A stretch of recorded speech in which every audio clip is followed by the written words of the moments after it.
Welcome back, everybody. Today, we're looking at a wood gasification wood stove. So before you buy it, let me try it and let you know if this product is worth the money or if it's just funny. This is a tiny wood stove. As you can see, the teapot is almost bigger than it. But what makes this wood stove unique and different from others is that it's double walled and it has air imports. I have the side panels off so we can see inside of the stove. It has air imports that suck in fresh air from the front of the stove. Well, let me show you. So on the bottom of the door, it has an air inlet. And then right here on either side, it has an air inlet that lets the air in here. The fresh air is then fed into the fire through all these secondary burn holes, and then it ignites the wood gases inside the burn chamber. It also has a full baffled top where the fire and smoke has to come up through this hole and then across the top of the stove before exiting out the exhaust. That way. Fresh air under here, and then out these ports, and then up through here, across the top of the stove, and then out the chimney. So in theory, that wood gasification should allow you to burn less wood, extend your burn time, and give you a full, more proper burn with less smoke coming out the chimney. Now I say in theory, because warning, genius at work. By default, the stove comes with metal sides that slide into place to cover up those holes. Comes with two, one for each side. It also comes with a burner top plate to cover this big hole, and then a smaller circle one there, hopefully you can see that you can then take off to heat a teapot, a fry pan, or any other pot of your choice. But I had trouble with this secondary burn, the wood gasification. I felt like there was no heat coming off the sides of the stoves. I said stoves because I have two of them. I felt like there was no heat coming out of the side of the stove, and all the heat was coming up through the chimney, and it wasn't releasing the heat, it was just exhausting the heat. And I tested this stove many times prior to what I did for my actual Genius at Work test. This is the stove that I used in my hot tent beach umbrella video. If you haven't seen that, that is hilarious. I'll leave it linked up right here. I never got any heat. Like right now, my leg is on fire. And I'll tell you why in a minute. Ooh, we got boiling water. Like my new teapot? It's from Fire Maple. It's their stainless steel Arteric. I'm not good with words, but it's their new stainless steel teapot. It has a wide top and a wide mouth lid, or spout. And it's 1.2 liter capacity. But the top is so big that it fits one of the medium-sized isobutane canisters. So that's a pretty cool upgrade to... Ooh, almost in a puddle. So the big top is an upgrade from the smaller teapot that I usually use. So before we get into my tests of this stove, let's go over what you get in the bag. You get this cool canvas carry bag. I say it's cool. At first, I thought it was just a cheap way to... Man, my leg is on fire. Burn count 1. Actually, burn count 2. No, it's burn count 1 because I'll show you burn count 2 in a second. So you may be thinking, it's just a canvas bag. And I thought the same thing, to be honest. I was like, it's kind of cheesy that they only included a canvas bag. But during that umbrella hot tent video, I used this bag to go collect firewood for the stove. And I thought it was a great idea. I used this to carry firewood in. It carried enough wood for the whole night, and I thought that was cool. It gives you an idea of how big your wood has to be for your stove, and it's easy to get your stove in and out of. So right off the bat, this bag is pro number 1. I also think the color is a con, though. I mean, it is a wood stove. It's going to get sooty, so maybe a darker color would be better for this bag. Yeet. Get a pair of leather gloves. These aren't the best leather gloves in the world, but they will help protect your hands from getting burned. And maybe cut too. Here's another pro. You get leather gloves. Yeet. In the stove, you'll find a poking tool. Yeet. You get 6 pipes. Yeah, 6 pipes 5 regular pipes, and then your spark arrestor that goes on top. They are oriented the correct way where they fit down into the next ones, allowing creosote to drip down into the stove and not outside of your pipe onto your stove or onto your tent, creating a fire hazard and a big mess. That's a plus for this stove. A con for the pipes, sometimes they can be tricky to get apart. They're awfully small and they have a tendency to be sticky when you get them apart.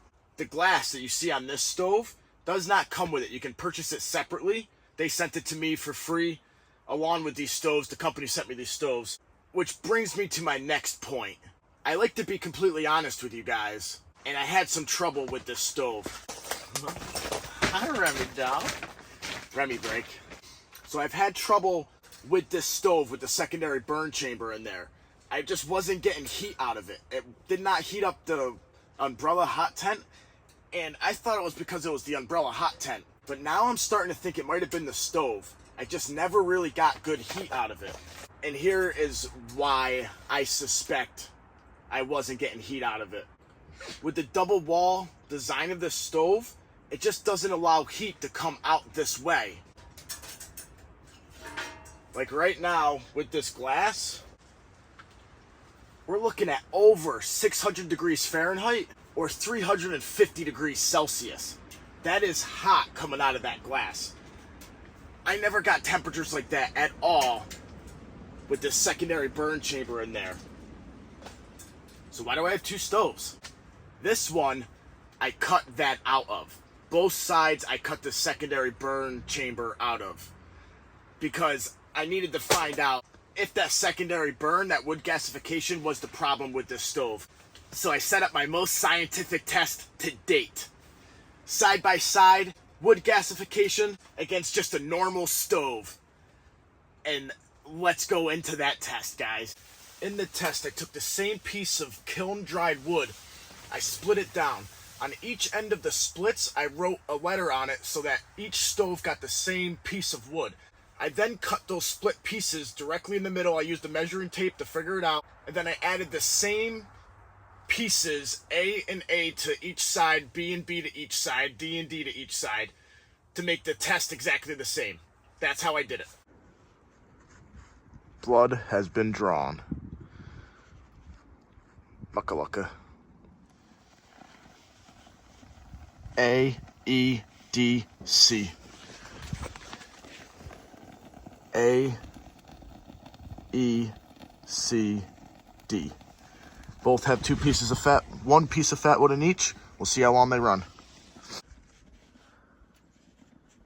I need to go get a Band-Aid. We're at 4 minutes. Barely going yet.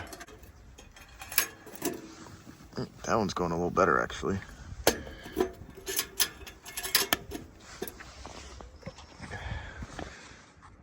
Biggest difference I've noticed is the amount of smoke. The gasification one has less smoke coming out of it. This one has more. But that one's also going more. This is the one I modified. This is the non-modified stove. 5 minutes in. 57 degrees. 42. Okay, this is interesting. 350 right there. Only 130 over here.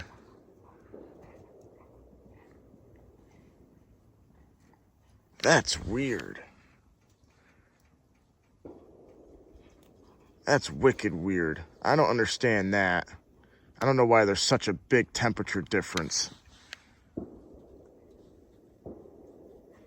Well, now it's starting to get hotter. I don't think I was any farther away. Like, even if I get closer to it, doesn't make much of a difference. If I get closer to this one, it's hotter. Let's check the fires.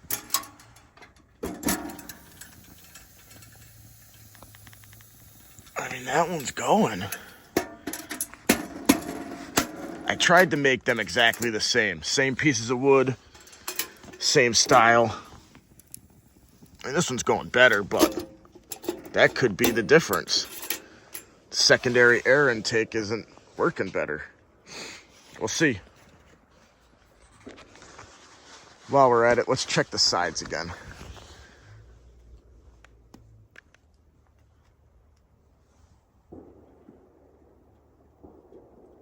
$95.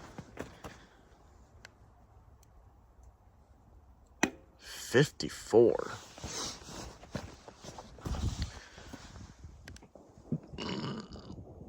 $54 again. 105. Seems like this one is twice as hot as that one. Already twice as hot. I want to mention, I don't think wind is a factor. Currently, the wind is going in one direction this way. But for the main time, it's been blowing this way into this air intake, which would be feeding the stove more air. But it's not. This one's not hotter. I don't think the secondary combustion wood gasification is helping the stove at all. I mean, this one is throwing heat. This one is not. It's just not. This one is so much hotter. 15 minutes in. Starting to see the same temperatures at the top over here now. Took 15 minutes, where this one was almost 5 minutes to get that hot. They're around the same temps now. Same distance. Just like that. 180. 66. 68. 186. This one is just hotter. Science.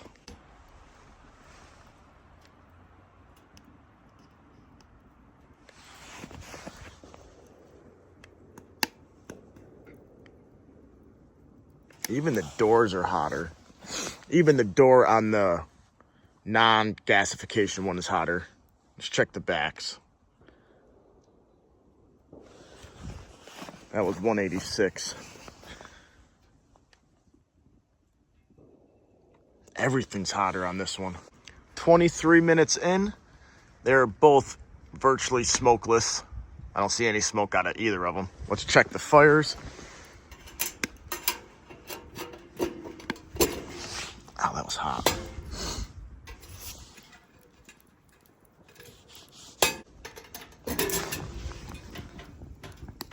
I think this wood's almost gone.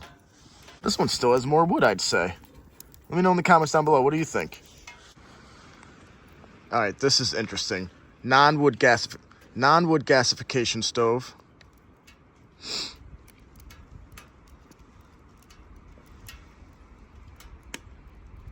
That's the first section of chimney. Right above the exit.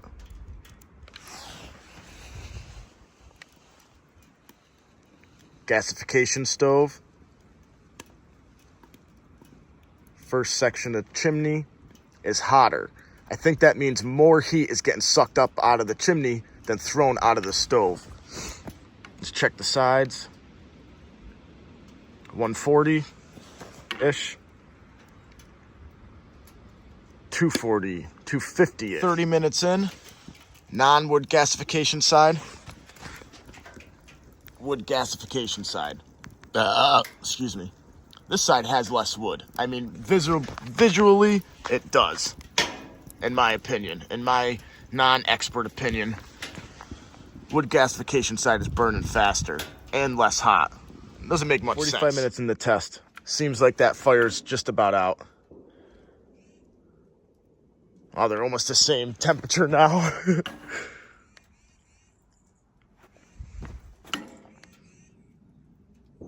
That side's still hot. This is the non-wood gasification stove.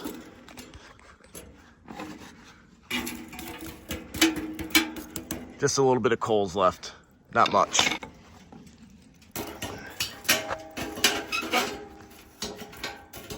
Same over here.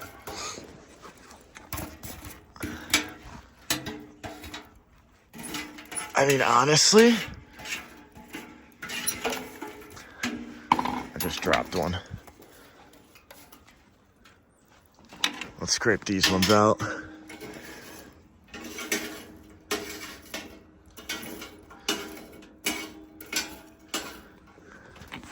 Okay, gasification stove, non-gasification stove. I think there's more on this side. Science. So as you can see, in my non-expert opinion, I think that secondary burn chamber is a waste of time. I didn't get any longer burn time. Actually, I think I got a slower burn time, a less burn time. I think I got less of a burn time with the secondary burn than I did with it cut out. I got hotter temperatures out of this stove than I did with the secondary burn chamber. Just all around, I think it was much better without that secondary burn chamber in there. There's no company name. It's just a couple letters and a bunch of numbers on Amazon. It's the seller brand. So when you guys see this video, I really think you need to redesign this. I am a tester, a reviewer, and I tested your product, and I am telling you what I think is wrong with it. I think it's cool. The biggest pro of this, the biggest pro of this stove, you can open your beer with it. Cut back to last weekend when I did that.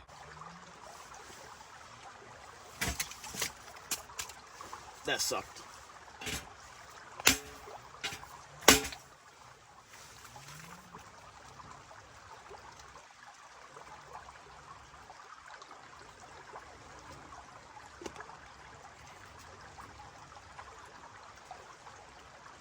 I did it.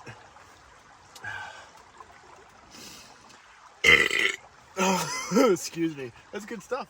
And now we're back. It's a very durable stove. It's solid. That's a big pro of it. The burn top with the whole baffle that makes your smoke and fire go across the top and then out the exhaust pipe is pretty darn nifty. I like that. Cheers. I spilled some on my leg and it didn't burn me, so I know it's cold enough for my mouth. Cool enough for my mouth. Not hot enough for my mouth. Yeah. I am getting hotter temperatures out of this glass than I did with the metal on the other side. You know what? Let's do that right now. We'll check. About 700 degrees. This side is metal. And that's 400 degrees. So with the glass, you do get more radiant heat coming out. But you have to buy that separately. This one is cracked. My other one broke and I ended up cutting my finger on it. And this was bleeding like crazy. This one actually cracked too. I don't know if that cracked from me putting it in or after I lit the fire. I'm not sure. This is the first glass in a stove I've ever had break. I did mangle up these slide-in catches for the glass on the stove that I cut out the secondary burn chamber out of with the grinding disc. So I don't know if that's what made it harder to get in. But to be honest, I had a lot of trouble getting those glass pieces out of this stove just from a few burns in it. I had to use a suction cup to pull them out, and I was shocked it didn't break then. And like I said, this is the first stove I've ever had glass break on, and it cut me. So cut count 1, burn count 2.